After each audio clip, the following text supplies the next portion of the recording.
What if everything you have been through, every tear, every night you could not sleep, every moment you felt like giving up, what if none of it was wasted? What if God has been watching every single thing that was done to you? Every lie someone told about you, every door that was shut in your face, every time someone overlooked you, dismissed you, or walked away from you like you did not matter. I need you to hear this right now. Justice is not lost.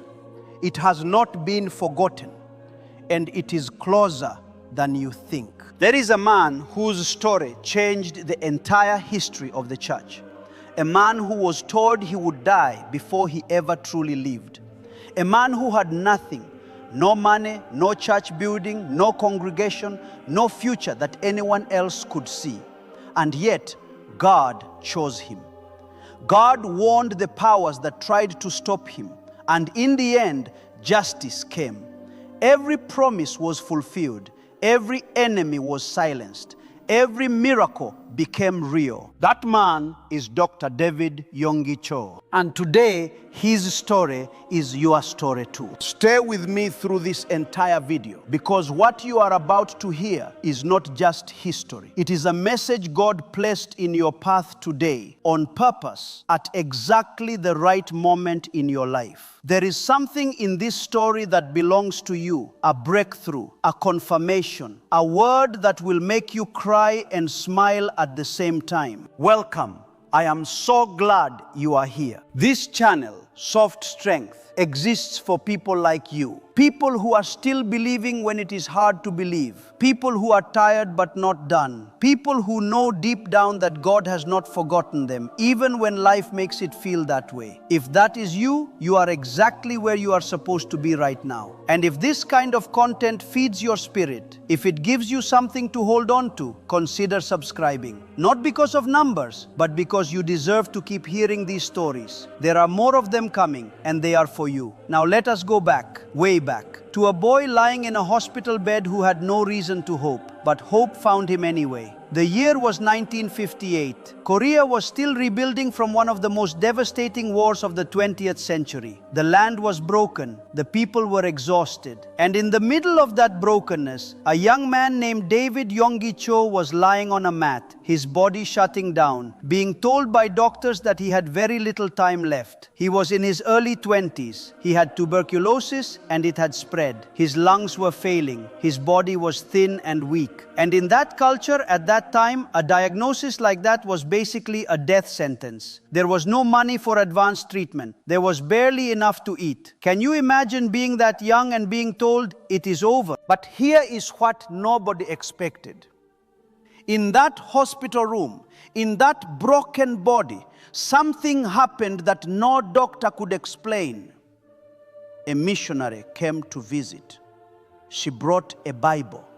And she spoke words over David Yonggi Cho that cracked something open inside of him.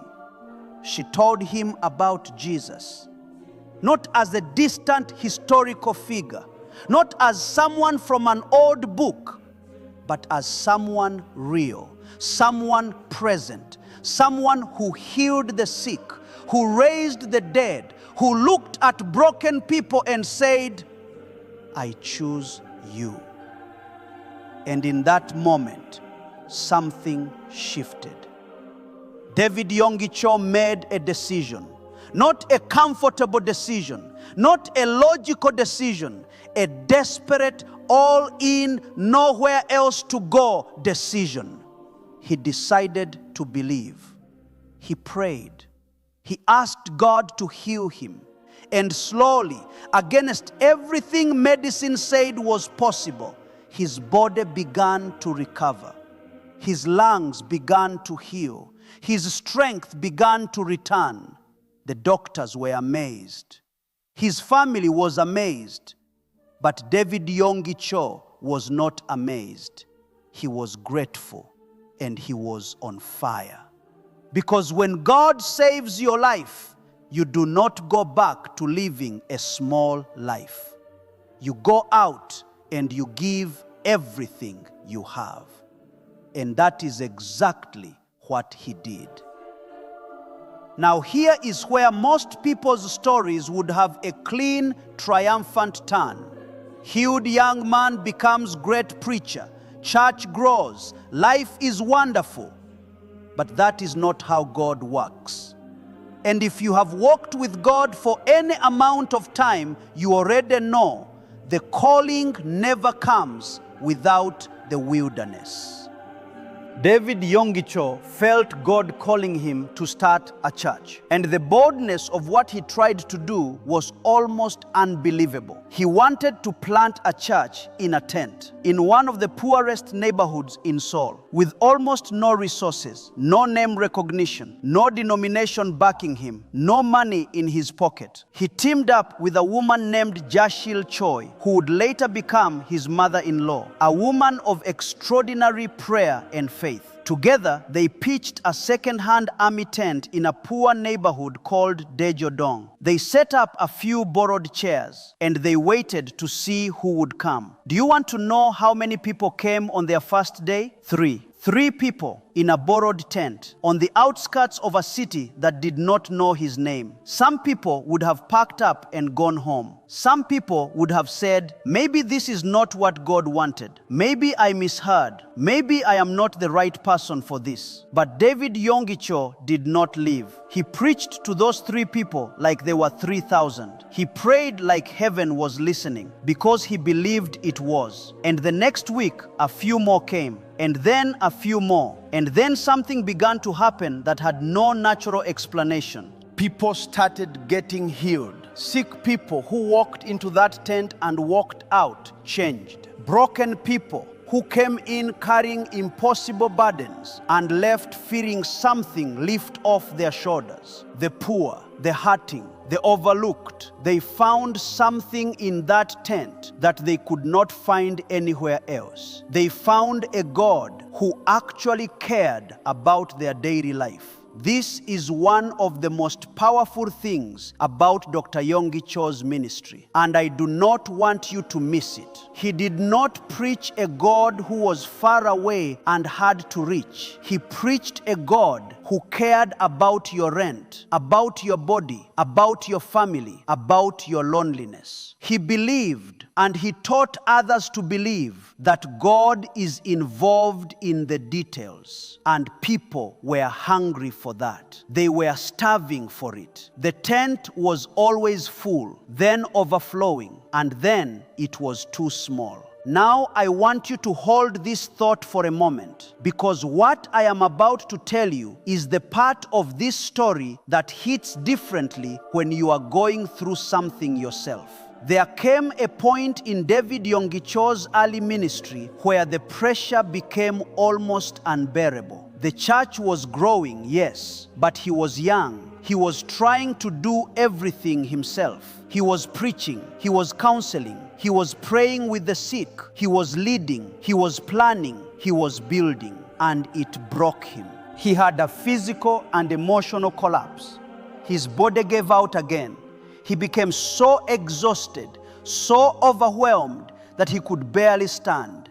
And in that place, that second breaking, God taught him something that would change not just his life, but the lives of millions. God taught him how to share the load. He began to develop what would later be called a cell group system. Small groups of people who met in homes, in neighborhoods, who would minister to each other, pray for each other, carry each other's burdens. He began to raise up leaders from within the congregation, not just trained pastors, but ordinary people, farmers, market workers, mothers, grandmothers. He said something that became almost like a philosophy: delegate or die. And when he began to release the ministry to the people, something extraordinary happened. The church did not slow down, it exploded. This is the part that I want you to sit with for a moment. Because maybe right now, you are carrying something that was never meant to be carried alone. Maybe you are exhausted from trying to hold everything together by yourself. Maybe you have been so focused on being strong for everyone else that you have forgotten to let anyone be strong for you. Dr. Yonggi Cho learned at great personal cost that strength is not found in doing everything alone. Real strength is found in knowing when to ask for help, when to receive grace, and when to trust others with what you love.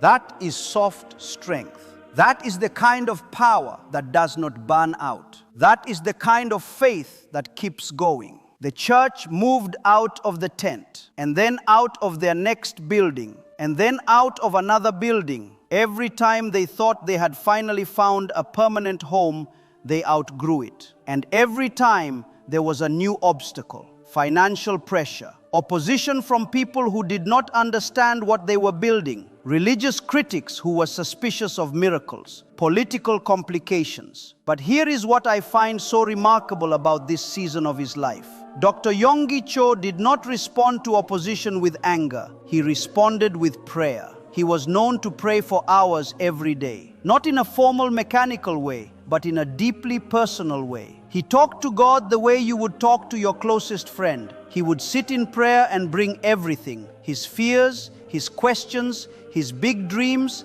and his small everyday needs, and lay them down one by one. He developed what he called the fourth dimension of faith. He taught that the physical world is shaped by the spiritual world, and that through prayer, through vivid, believing, specific prayer, a person could cooperate with God to shape their circumstances. He would encourage his congregation to picture their answer, to see their healing before it arrived, to see their breakthrough before they felt it, to pray with detail, with emotion, with expectation. Some people criticized this.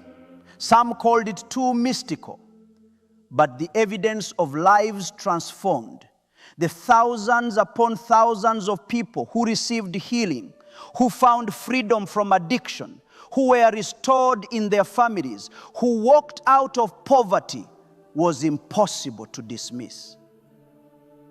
And here is the thing about criticism when you are doing God's work. Criticism means you are visible. Criticism means what you are building is real enough to threaten something. When nobody is criticizing you, you might be playing it too safe. Dr. Yonggi Cho kept building. He kept praying. He kept believing. And then God gave him a vision that even he found difficult to believe. A church on Yoido Island. I want you to understand what Yoido Island meant in that context. At the time, it was largely undeveloped. People thought it was an odd place for a church. And the size of what Dr. Yonggi Cho was envisioning was so large, so audacious, that even some of the people closest to him thought he had lost perspective. He wanted to build a church that could hold tens of thousands of people in a nation that was still recovering from war, with a congregation that was mostly poor. Where would the money come from? Where would the land come from? Who was going to build this? And yet, he prayed and he moved forward. This is one of the most important principles in his entire life.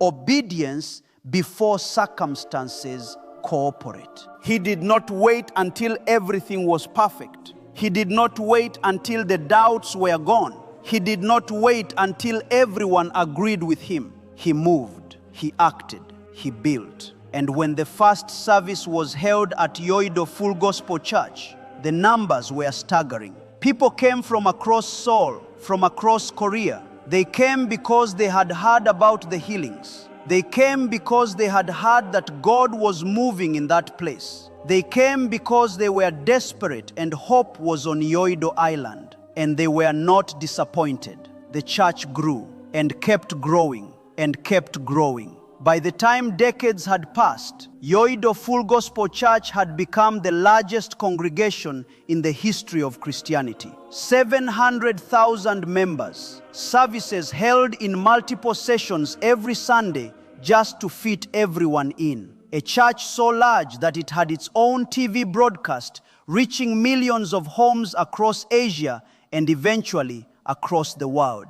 A boy in a dying body in a broken country. Chosen. A tent church with 3 people, chosen. A young preacher who had no money and no strategy except prayer, chosen. If that does not do something to your heart, I want you to pause and just think about your own story for a moment. Because you are here, you are watching this. You have been through things that should have stopped you, and you are still standing. That is not an accident. That is a choosing. But I have not told you the most powerful part yet. There came a moment, and this is the part that breaks me every time I think about it.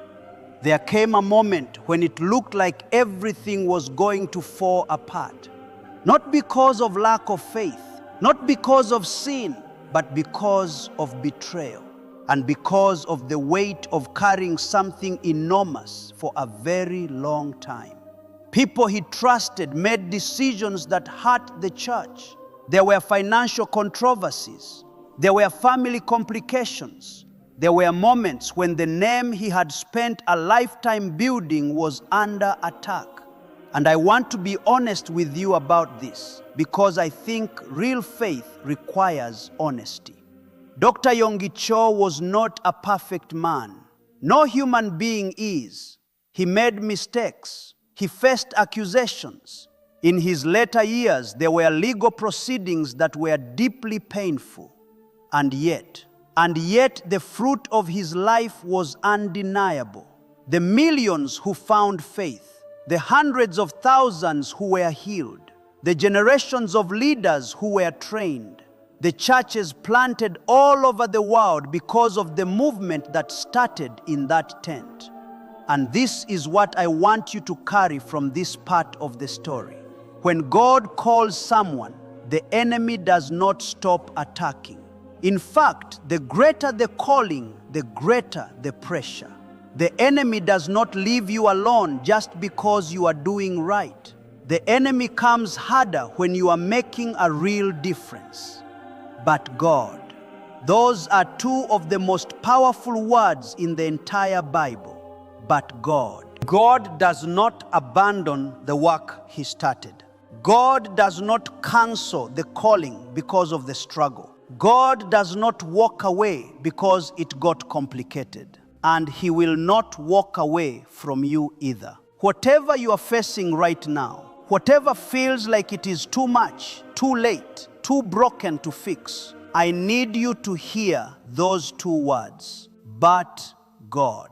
Let me tell you something that Dr. Yonggi said that has stayed with me. He said this: God is not interested in your ability. He is interested in your availability. Read that again. Sit with it. Not your ability, your availability. He was not the most educated man when he started. He was not the strongest. He was not the most qualified. He was a sick, poor young man in a tent in one of the most broken corners of a broken city. But he was available. He was willing. He showed up, and God did the rest. This is the message that I believe you need today. Not a reminder of how far you have to go, but a reminder of how far you have already come.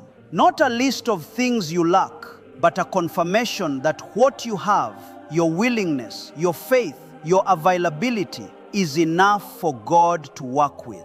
You do not need more before God can use you. You just need to show up. You just need to say yes one more time.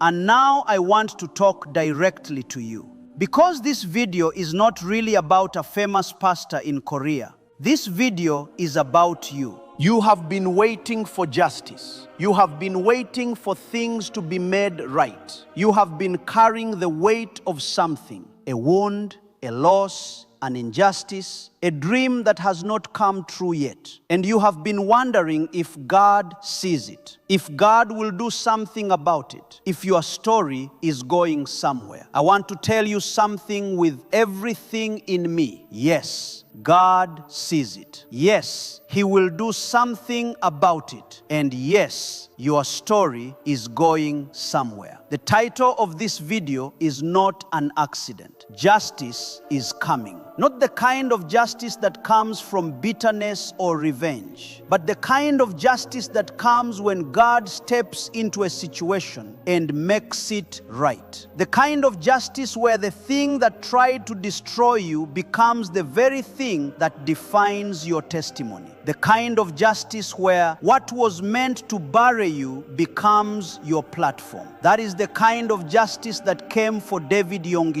and that is the kind of justice that is coming for you. The enemy does not get the final word. God does. You are not forgotten. You are chosen. And chosen people do not end in defeat. I want to walk you through what I call the 3 movements of a chosen life, because I see all 3 of them in Dr. Yonggi Cho's story, and I see them in the lives of everyone who has ever broken through into something real. The first movement is the breaking. This is where everything that you are relying on that is not God gets stripped away. This is the hardest part. It feels like losing. It feels like failure. It feels like God is not there. But the breaking is not the end. The breaking is the preparation. The potter does not break the clay because he hates it. He breaks it because he is reshaping it into something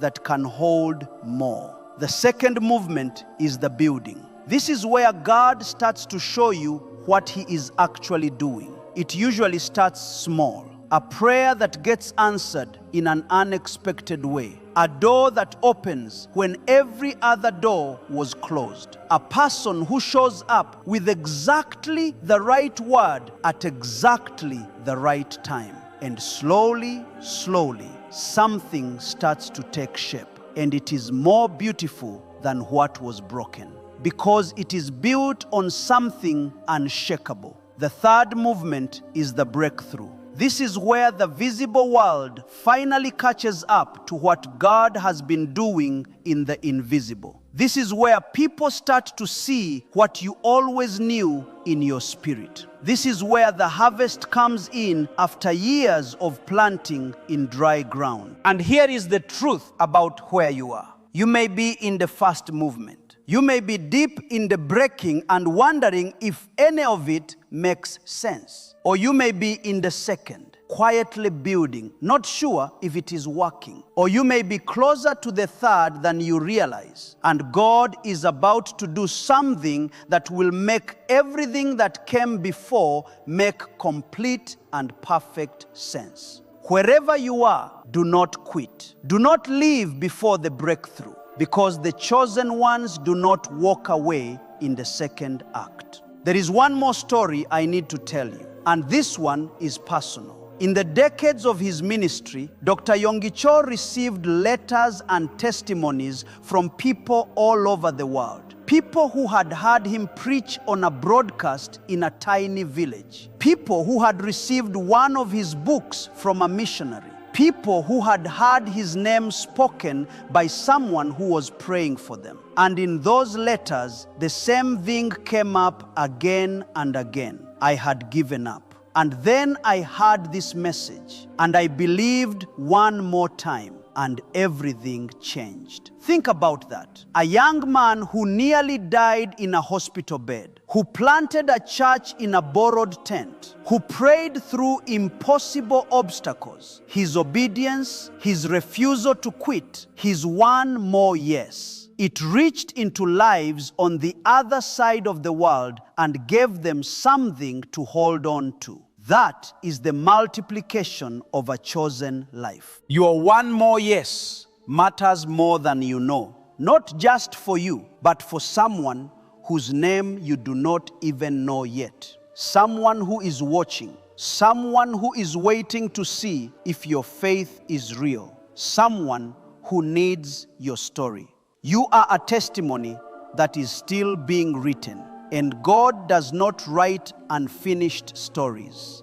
Before we close, I want to pray with you right now, wherever you are, whatever you are carrying. You do not have to close your eyes if you are driving or doing something else. Just let these words go into your heart. Father, I come to you right now on behalf of everyone who is watching this. I thank you for seeing them. I thank you for the path you placed them on that led them here today. I pray for the one who is tired, the one who has been waiting so long they almost stopped hoping. I ask you to breathe fresh life into that hope right now. Like a coal that still has fire in it, fan it into flame. I pray for the one who has been hurt, who has been betrayed, who has been overlooked. I ask you to release justice into their situation. Not just outcome justice, but peace justice. The kind of peace that passes all understanding. The kind that lets them sleep again.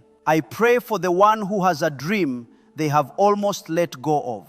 The one who had a calling a long time ago and started to wonder if they imagined it. I say to that dream, it is not dead. The seed is still in the ground. It is still alive. And I pray for courage, for the courage to keep going, for one more yes, for the faith that moves mountains, not because the mountain is small, but because the God who is being trusted is great. In the name of Jesus, we believe it. Amen. Dr. David Yonggi Cho passed from this life in September 2021. He was 85 years old. He left behind a legacy that no number can fully capture. Millions of lives, hundreds of daughter churches, generations of ministers, a movement of prayer that still pulses across the globe. But the thing that moves me most about his legacy is not the size of the church. It is not the fame or the statistics. It is something much simpler. It is the fact that he believed God could use a dying young man in a tent. And because he believed that, so can you, so can I. That is what this story is really about. Not a man who was exceptional, but a God who is faithful. A God who sees what no one else can see. A God who chooses the unlikely, the broken, the ordinary, the overlooked, and says, I want to do something through you that will outlast your lifetime. You are one of those people. You would not be here if you were not. Before you go, I have one question for you, and I really want to hear your answer. What is the one dream, the one prayer, the one thing you have been believing for that you have almost let go of? Leave it in the comments, not for me, but for yourself. Because there is power in saying it out loud. There is something that shifts when you stop keeping your faith silent. Write it down, even just one line. I still believe for this. And know that someone reading that comment will pray for you, because that is what this community is for. If this video touched something in you today, will you give it a like? Not just to help the channel, but as an act of agreement. A way of saying, I received something here. I believe this word is for me. And if you are not already subscribed, please do, because there are more stories coming, more testimonies, more moments like this one, where a story from history becomes exactly what your heart needed today. You are not alone. You never were, and you are not done. Dr. David Yonggi Cho once said something that I want to leave you with today. He said, a dream is the language of the Holy Spirit. So do not silence your dream. Let it speak. Let it live. Let it be what God always intended it to be. Your breakthrough is not behind you. It is ahead. Go meet it.